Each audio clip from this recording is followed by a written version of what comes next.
Ya, halo, selamat berjumpa kembali dengan saya Arya Ahmad Arman dalam kuliah kita Interpersonal Communications ya. Pada pertemuan kali ini kita akan bicara tentang verbal message. Apa itu verbal message? Nanti kita telusuri dan definisikan bersama ya, pahami supaya persepsi kita sama tentang verbal message. Jadi intinya adalah bahwa ketika kita melakukan komunikasi, kita melakukan pertukaran pesan. Pesan itu dapat dinyatakan, direpresentasikan sebagai pesan verbal dan pesan non-verbal. Ya, mari kita coba pahami lebih lanjut ya. Nah, ini saya kira kita coba lihat ada dua situasi ya. Dua-duanya unspoken communication, komunikasi yang tidak saling bicara satu sama lain. Nah, kalau tidak bicara satu sama lain, tidak ada suatu representasi, ya, maka ini bisa dikatakan ini cara komunikasi nonverbal, ya.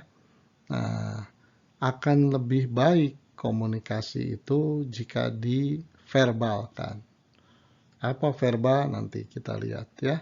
Tapi intinya dieksplisitkan sebagai sesuatu representasi formal ya. Nah, yang non verbal ini banyak juga ragamnya, banyak juga kebiasaannya tergantung dari orangnya, personalnya, tergantung dari kulturnya dan sebagainya. Bahkan tergantung dari gendernya ya. Ini gambar ini memperlihatkan, maaf, tapi ini saya hanya mengutip dari berbagai sumber ya. Jadi kalau dua orang laki-laki saling mengamati satu sama lain, biasanya tidak banyak yang dipikirkan sebagai suatu pengamatan ya. Tapi kalau perempuan konon ini ya, itu lebih banyak aspek yang diperhatikan, mulai dari pakaiannya, sepatunya, rambutnya, lipstiknya dan sebagainya ya. Baik, tapi fokus kita tidak ke sana ya. Kita akan bicara tentang verbal, nanti ada pembicaraan yang lain tentang non verbal. Lalu apakah komunikasi itu harus memilih salah satu atau dua-duanya atau bagaimana ya. Baik, verbal communication. Apa itu verbal? Komunikasi verbal, ya. Verbal communications means effectively presenting your thought in a verbal format, ya. For example, by talking. Jadi verbal komunikasi verbal itu adalah mempresentasikan pemikiran kita, ya, itu dalam format verbal. Contohnya bicara. Jadi kalau kita diam, nah, itu barangkali tidak verbal, ya. Tapi kalau kita bicara itu sudah verbal. Jadi ada ungkapan yang merepresentasikan pemikiran kita. Itu tidak hanya disimpan di pikiran. Kalau di pikiran nanti terbang ke pikiran orang lain, ya paling pakai telepati. Saya pun tidak paham bagaimana cara melakukan telepati ya, bukan ahlinya. Tapi intinya adalah kalau kita bicara verbal, maka direpresentasikan pemikiran kita. Kan komunikasi itu awalnya dari ada sebuah pemikiran, pesan, lalu keluar lewat mulut sebagai bicara ya. Nah, itu verbal. Jadi ada representasi formal dengan bahasa, katakanlah begitu ya. Nah, apakah selalu verbal itu talking? Tidak juga. Ya, tapi ada sebuah representasi. Bisa verbal itu bisa tulisan. Ya. Nah, nanti kita pelajari lebih jauh lagi. Verbal communication skills are essential in the world of business. Ya, bisnis dan apapun sebetulnya ya, tapi mostly jadi penting ini dalam bisnis karena ketika di dalam bisnis dalam pengertian luas ya, kita punya urusan tentang sesuatu, yaitu bisa dikatakan bisnis. Bagaimana kita bisa menyelesaikan satu urusan, ya, kalau masing-masing diam, ya. Yang paling efektif diantaranya adalah talking, ya, ada writing juga dan sebagainya. People always remember a person who speak clearly, effectively, confidentially, and charismatically. Ya, jadi bagaimana kita menjadi komunikator verbal yang baik, ya, sehingga orang mengingat kita sebagai orang yang hebat begitu dalam komunikasinya, ya. Nah, jadi kalau kita hebat ide, komunikasinya rendah, pasti terdegradasi itu ide hebat kita, ya. Nah, jadi yang harus kita lakukan adalah kita jadi orang pemikir, bisa memikirkan ide hebat, tapi juga sekaligus kita diharapkan bisa mengeluarkan atau menyatakan pemikiran kita dengan cara yang baik, ya. Ya, di antara orang-orang yang dikenal sebagai communicator yang baik itu Steve Jobs, ya, almarhum itu. Nah, ini pendiri Apple, ya. Kemudian yang lainnya juga Barack Obama, ya, presiden Amerika tahun sekian. Nah, ini dikenal juga sebagai orang yang hebat dalam berbicara, ya, komunikasi, pandai berkomunikasi. Baik, ada beberapa karakteristik dari komunikasi verbal. Pertama adalah the message being communicated is directly or indirectly related to an object. Jadi kita harus tetap menjaga kita sedang bicara apa. Jangan ngelantur ke sana kemari, pendengar kita, lawan komunikasi kita bingung. Ini Bapak ini sedang bicara apa sih? Ngelantur ke sana kemari, tidak fokus. Jadi kita harus ada fokus, objek kita apa, ya. Kita bisa bervariasi tapi tetap menjaga benang merahnya itu, ya. We use concept to communicate a message. Ya, sebaiknya ada konsep bagaimana kita akan mengkomunikasikannya. Mungkin saja ada sebuah model di kepala kita, blok diagram di kepala kita, sehingga kita menjelaskan sesuatu dikatakan, oke, ada 3 tahap. Tahap pertama gini, tahap kedua gini, tahap ketiga gini. Nah, gak usah digambar karena kita sedang bicara, ya. Nah, tapi kalau memungkinkan menyiapkan presentasi ada gambarnya, itu akan membantu, ya. Tapi tidak menjadi sebuah selalu keharusan, ya. Ya, di dalam situasi tertentu ya kita bisa imajinasi dan mengajak audiens ikut berimajinasi kita dengan cara sederhana, gitu, ya. Nah, baik, yang ketiga adalah the content should be understood by both the sender and receiver. Jadi kita harus pandai mencari representasi yang sederhana. Jangan rumit, kita ngerti. Nah, tampaknya audiens kita berkerut semua dahinya tuh, memperlihatkan apa ini maksudnya. Nggak paham, susah dimengerti, ya. Lalu ada cultural factors, ya. Faktor-faktor kultur yang harus kita perhatikan, ya. Mungkin kultur kita tidak dapat diterima oleh lingkungan di mana kita berkomunikasi atau sebaliknya. Ya, masing-masing harus aware lah. Pokoknya intinya ada gap of cultures, ya. Lalu kita harus hati-hati gitu, ya. Jangan sampai di satu sisi semua sudah berusaha memahami perbedaan kultur, tapi tetap ada rasa tersinggung atau apa, ya itu harus dihindari, ya. Kemudian while communicating emotion and feeling, a sender state of mind influence the context of message, ya.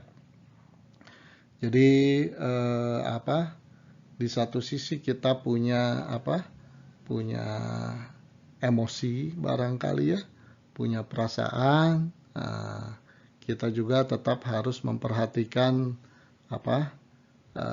state of mind, ya, yang relevan dengan konten message yang ingin kita sampaikan. Jangan sampai jadi menghilangkan esensi sesuatu yang pentingnya. Lalu ini ada sumber penelitian yang barangkali ya kita tidak bahas persis-persisnya daerahnya ini lalu kenapa, tapi ini sekedar pemahaman saja.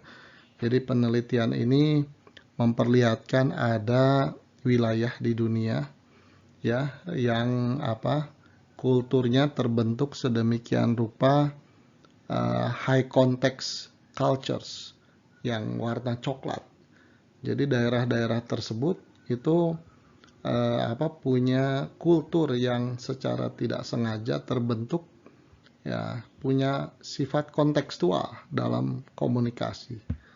Jadi artinya ketika komunikasi itu mungkin ada kata-kata yang sama, tapi kata-kata itu sangat bervariasi maknanya, tergantung konteksnya, ya. Nah, itu kira-kira begitu. Ada yang sebaliknya. Nah, itu yang biru ya, wilayah-wilayah yang diwarnai biru. Yang bukan coklat biru kira-kira ada di tengah ya. Ya kita tidak bahas, tapi itu menyadarkan kita bahwa ada keanekaragaman perbedaan keterkaitan antara kultur dengan dengan komunikasi verbal. Baik, komunikasi verbal dapat dilakukan dalam 4 kemungkinan kemungkinan mode ya. Nah, yang pertama adalah intrapersonal communication atau self communication. Seperti yang pernah kita bicarakan di pertemuan sebelumnya ya. Jadi kita bisa berkomunikasi dengan diri sendiri dengan verbal. Kalau ini bagaimana ya? Wah, ini kayaknya bukan ide yang baik kalau begitu dan seterusnya. Itu seolah-olah kita bicara dengan diri sendiri ya. Kemudian interpersonal communication. Ada 2 pihak yang berkomunikasi masing-masing personal. Kemudian ada small group communication, ada sejumlah orang terbatas jumlahnya, katakanlah 4, 5, 6 orang lalu berdiskusi sesuatu. Kemudian yang terakhir adalah public communication, di mana ada satu pembicara berhadapan dengan audiens yang jumlahnya jauh lebih banyak ya, untuk mengemukakan satu pemikiran atau berbagi knowledge, berbagi experience begitu. Ya, ini tipe-tipe verbal communication. Di dalam komunikasi verbal baik lisan maupun tulisan, jadi bisa lisan bisa tulisan ya, verbal itu. Yang penting direpresentasikan eksplisit. Bukan hanya ada di pikiran, dugaan, dan seterusnya. Dieksplisitkan. Awalnya tentunya dari pikiran. Dari message yang ada di pikiran kita, lalu dieksplisitkan. Jadi lisan atau tulisan. Ya. Nah, ini verbal communication terutama yang lisan, walaupun konotasi ini bisa muncul juga dalam bentuk tulisan ya. Kita bayangkan dulu yang lisan ya. Verbal communication lisan ini bisa terpengaruh oleh atau kita bisa mainkan saat 3 parameter penting, yaitu tone, speed, kemudian volume. Ya, tone itu maksudnya nadanya. Bisa tinggi, rendah, ya atau normal ya. Ya, saya kira bagi 3 itulah. Ini mengekspresikan sebuah penekanan. Atau bisa tonnya tinggi, wah ini marah atau lagi kesal atau bagaimana. Kemudian yang berikutnya adalah speed. Cepat atau tidak kita berbicara ya. Ketika bicara sambil makan siang barangkali itu bisa speednya rendah, santai ya. Tapi untuk dalam situasi misalnya komandan memerintahkan pasukannya untuk melakukan sesuatu segera, barangkali speednya bisa super cepat ya. Demikian juga volumenya, intensitas keras tidaknya suara ya. Advantages of verbal communication. Apa keuntungannya? Komunikasi itu jika dilakukan secara verbal, ya. It provide complete understanding. Pemahamannya lebih lengkap karena eksplisit semuanya. Sekali lagi, entah lisan, entah itu tulisan, ya. Kemudian is one of the fastest mode. Mode yang paling cepat untuk berkomunikasi karena efisien. Begitu dibaca, sepanjang bahasanya sama, kulturnya sama, interpretasinya sama, cepat interpretasinya. Ya, orang berbicara, bahkan lisan dan tulisan mungkin lisan lebih cepat, tulisan dalam situasi tertentu lebih cepat diinterpretasikan karena fix gitu ya. Lisan kadang-kadang orang masih salah menyusun kalimat sehingga masih membingungkan. Oke, tapi secara umum verbal punya kecepatan yang lebih baik karena dieksplisitkan ya.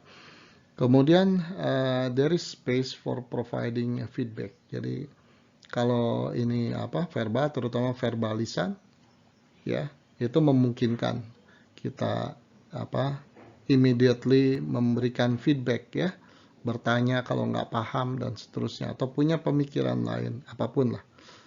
Lalu it allows speaker to exercise influence and persuade. Jadi memungkinkan pembicara atau para pembicara ya untuk tidak sekedar main message-nya yang dikomunikasikan, tapi memberikan influence, pengaruh-pengaruh lain atau pendekatan sifatnya itu lebih memungkinkan. Kemudian it's flexible ya, that is you can change your language and tone depending on the situation. Ya kadang-kadang orang bicara multibahasa ya, dengan situasi tertentu, kata-kata tertentu. Wah ini saya misalnya bicara bahasa Sunda, bahasa Jawa, begitu mau mengucapkan satu istilah, wah nggak ada nih di bahasa Sunda atau bahasa Jawanya. Nah ini lebih baik bahasa Indonesia atau bahkan istilah bahasa asli di bahasa Inggris dan sebagainya. Ya ini biasanya jadi lebih fleksibel untuk dilakukan ya. How important ya, seberapa penting verbal language ya. Sangat penting. Kalau pertanyaannya seberapa penting, sangat penting ya, karena sebagian cukup banyak komunikasi, porsi komunikasi itu dilakukan dengan cara-cara verbal ya, dan bagian dari bisnis formal ya, bahkan sampai kalau dikaitkan ke sisi agama ya, kitab suci agama itu kan supaya bisa turun temurun terus generasi ke generasi tetap eksis, orang lebih mudah pahamnya, diverbalkan dalam bentuk kitab suci tertulis begitu ya. Nah ini saya kira betapa pentingnya verbal language. Baik, ada beberapa penelitian ya dari ilmu psikologi ini menyelidiki bagaimana nih terbentuknya proses kemampuan komunikasi verbal ini. Ya, konon paling tidak ini cukup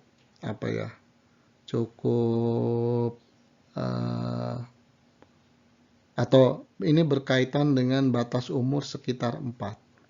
If you were fairly typical by age 4, you had learned enough basic vocabulary to survive for the rest of your life. Nah, jadi kalau kita bicara verbal communication, sekali lagi lisan ataupun tulisan, maka ada istilah vocabulary, yaitu jumlah kata yang menjadi koleksi kita, sehingga kita mau menyatakan ide apapun, kata-kata itu cukup untuk menyatakan berbagai ide yang sangat bervariasi ya, kira-kira gitu. Nah ini penelitian ini kira-kira meneliti ini kosakata vocabulary itu kalau kita lihat dari anak-anak tumbuh, kira-kira di usia berapa sehingga anak itu punya kecukupan ya, vocabulary yang membuat dia bisa survive. Nah, katanya 4 tahun ya, anak normal itu punya vocabulary yang cukup untuk survive. Apa survive itu ya? Bisa hidup lah. Kalau tersesat, dia bisa nanya ya, atau mendeskripsikan rumah saya di mana, orang tua saya seperti apa, dan sebagainya ya. Lalu barangkali bisa menunjukkan, wah, ke arah sana tuh rumahnya, atau saya lapar ya, oh saya alergi apa, tidak boleh makan apa, dan sebagainya. Itu konon 4 ya, 4 tahun kira-kira cukup yang normal ya. Nah, itu pemahamannya seperti itu ya. Lalu dalam komunikasi verbal itu tadi representasi formal ya, kata kuncinya. Ide itu message direpresentasikan lisan, tulisan, tapi kata kuncinya adalah formal. Nah, kalau formal seperti apa formalnya? Nah, itu dalam sesuatu yang disebut bahasa. Ya, dalam bahasa itu kan ada formalitas kan. Oh, bahasa dibangun dari simbol-simbol yang ekivalen jadi huruf-huruf itu ya, simbol-simbol itu. Kemudian setiap huruf bisa membentuk satu kata di bahasa Latin seperti itu ya. Ada yang satu kata satu simbol bahasa tertentu ya. Lalu kalimat adalah kumpulan kata-kata gitu ya. Lalu paragraf itu kumpulan kalimat dan seterusnya. Ini kan ada rule ya. Ada aturan yang mendefinisikan bahasa itu bagaimana. Itu yang dipelajari oleh komunitas atau masyarakat di satu tempat, sehingga kita berkomunikasi bagaimanapun lebih mudah dimengerti ya, karena ada bahasa yang sama, itu kira-kira gitu. Lalu ada empat kategori, konon 4 kategori ini ya, verbal language dalam perspektif tadi bahasa tadi ya. Kategori 4 itu apa saja? Yaitu written, tulisan, spoken, ucapan, listening, sesuatu yang didengar, pendengaran, begitu, proses menyimak, begitu ya, listening, dan satu lagi reading, membaca, ya. Jadi itu empat kategori bahasa dalam konteks tadi verbal language seperti itu ya. Kemudian ini cukup menarik, mana yang lebih dominan digunakan dari 4 itu dalam kehidupan manusia pada umumnya ya. Itu ternyata orang dewasa itu 45% dihabiskan untuk listening waktunya, energinya ya. 30% untuk speaking, untuk berbicara, 16% untuk reading, dan 9% untuk writing. Nah, jadi ini penting ya, di bagian kuliah yang lain ada membahas tentang listening. Seperti yang enteng aja begitu ya. Nah, itu saya udah bisa lah listening, sejak lahir lalu tumbuh saya bisa listening. Tapi bagaimana listening yang benar, yang efektif, dan seterusnya. Karena ternyata listening itu porsi terbesar yang biasa dilakukan oleh kita ya. Baik, kemudian vocabulary tadi penting ya.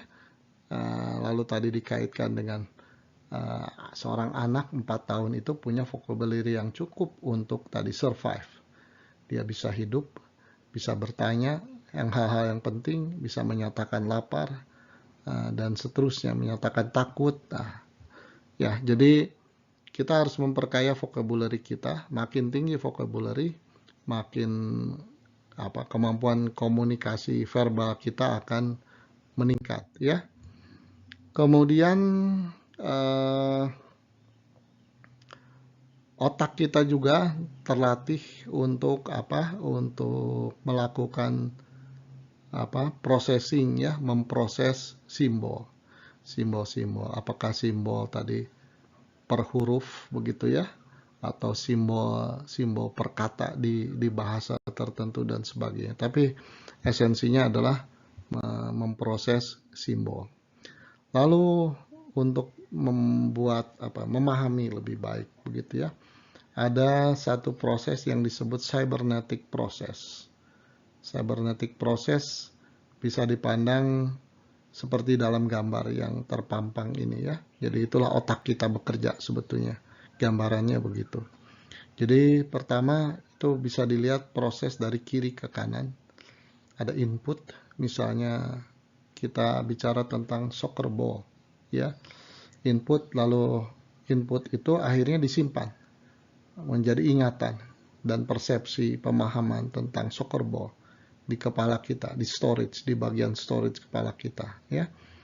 Lalu dalam situasi tertentu itu diasosiasikan dengan satu stimulus yang sedang terjadi ya.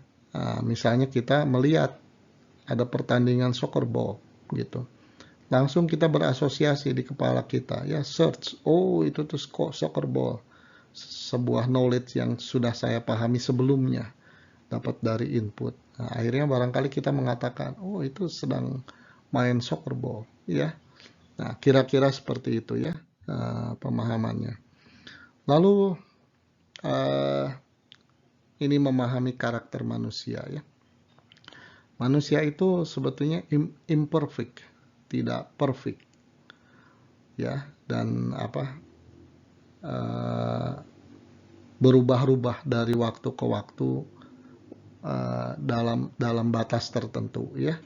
Jadi artinya kalau kita dihadapkan pada sebuah tantangan yang sama, barangkali bisa beda. Mungkin saja secara prinsip garis besarnya sama, tapi ada varian-varian di mana kita itu tidak exactly 100% selalu sama, entah raut mukanya, entah statement kalimatnya dan sebagainya. Nah, ini saya kira imperfect dalam pengertian seperti itu ya. Ini bisa tambah confuse lagi, interpretasi berbeda kalau imperfect ini dikaitkan dengan perbedaan culture. Ini makin rame lagi ya.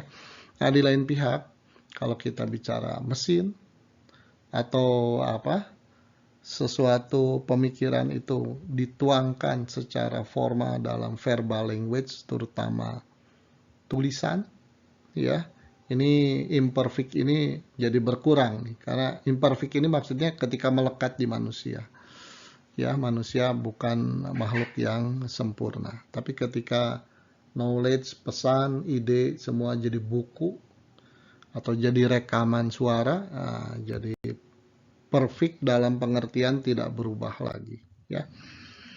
Lalu berikutnya ini ada 4 teori yang menarik ya, yang memperlihatkan bagaimana pertumbuhan pengetahuan atau kemampuan verbal manusia terbentuk ya. Nah, di satu sisi terpengaruh oleh belief, value, attitude ya. Nah, tapi empat kategori ini bagaimana nih ya memberikan pemahaman terhadap kita. Jadi teori pertama itu adalah language explosion theory ya, mengatakan bahwa ketika manusia lahir sampai usia tertentu ya, tapi di masa anak-anak begitu, maka itulah masa ledakan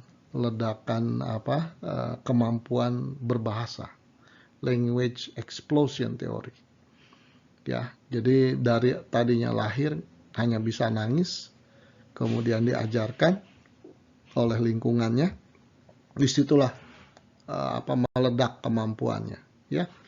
Walaupun kita masih melihatnya, ini belum bisa apa-apa ini anak kecil ini, tapi sebetulnya kalau dilihat dari yang tadinya dari zero itu sudah sekian banyak yang dikolek oleh anak tersebut ya. Yang kedua itu adalah ini mengenai pihaknya siapa yang berpengaruh besar dalam pembentukan kemampuan verbal ya. Nah, terutama vocabulary ya, yaitu adalah orang-orang yang dekat ya.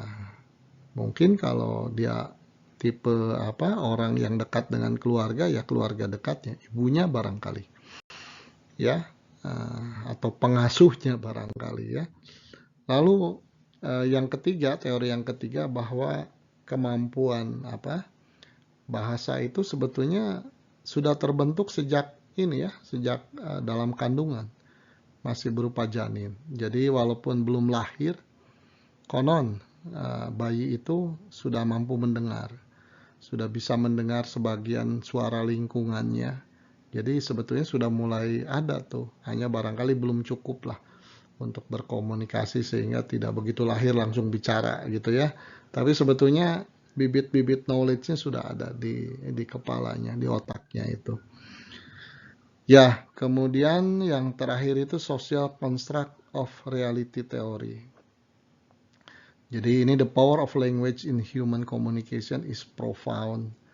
The social construct of reality theory captures this significance. Teori ini menyatakan bahwa kata-kata dan bahasa kita membentuk cara kita memandang dunia.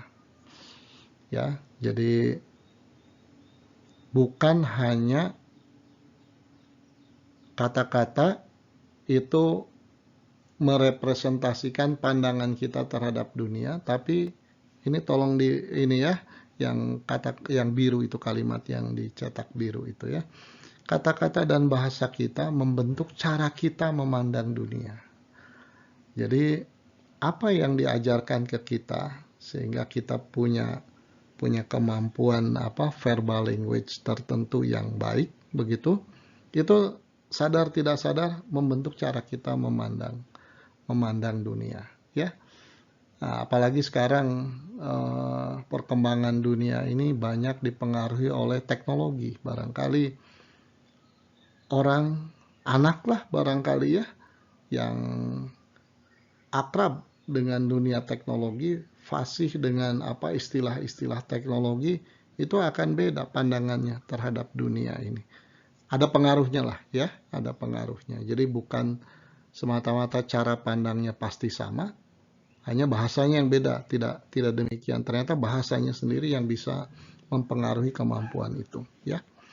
Lalu berikut ini adalah karakteristik dari bahasa ya. Jadi bahasa itu punya karakteristik menarik juga ini ya. Pertama, bahasa adalah simbolik. Yang kedua, bahasa itu dinamik ya, bisa berubah ya, terutama koleksi katanya, vocabulary-nya itu bisa saling terpengaruh oleh satu bahasa ke bahasa lain ya, mempengaruhi begitu. Bisa juga ada suatu situasi sosial tertentu atau knowledge manusia yang tadinya belum ada istilahnya apa, lalu diciptakannya. Jadi itulah dinamik. Kemudian language that are alphabetically difference between vowel and consonant. Jadi bahasa secara umum so far hampir bahasa apapun selalu punya komponen vokal dan konsonan ya. Kemudian bahasa juga dibedakan menjadi terutama ya, walaupun pembagiannya tidak hanya dua, tapi mostly ada yang penting ini ya, verb, kata kerja dan kata benda ya. Lalu bahasa juga mengandung aspek denotatif dan konotatif ya. Jadi situasional tergantung konteksnya, konotasinya jadi berubah dan sebagainya. Ya, ini beberapa karakteristik. Ya, ini intermezzo aja kalau kita bicara bahasa begitu ya. Nah, ini misalnya ini yang wanita itu mengatakan sesuatu, silakan dibacalah, tidak saya ucapkan ya. Lalu barangkali yang pria di kanan ini menganggap wah ini bicara tentang kamu karena ini tentang binatang gitu ya. Nah, lalu si anjingnya itu mengatakan she's talking to you katanya ya. Ya, saya kira ini saja intermezzo aja. Baik, ini halaman terakhir penutup ya. Jadi verbal language is important, sangat penting ya. Untuk apa? Untuk survival. Kalau kita tidak menguasai verbal language, tidak punya vocabulary minimum yang cukup, bayangkan ya, kalau kita tersesat di mana sama sekali nggak ngerti apa-apa, bahasa kita nggak connect dengan orang lain ya. Nah, ini susah ya. Kemudian for capability enhancement bisa dipakai efektif untuk meningkatkan kapabilitas kita. Kemudian bisa dipakai untuk sharing idea, knowledge, dan innovation. Dan terakhir untuk recognition, membuat orang jadi mengakui kita tentang sesuatu. Ya, baik, saya kira itu ya yang bisa saya sampaikan, dan kesimpulannya, jadi mari kita tingkatkan kemampuan verbal language kita ya, supaya kita bisa mendapatkan benefit, paling tidak 4 benefit ini. Ya, terima kasih atas perhatiannya.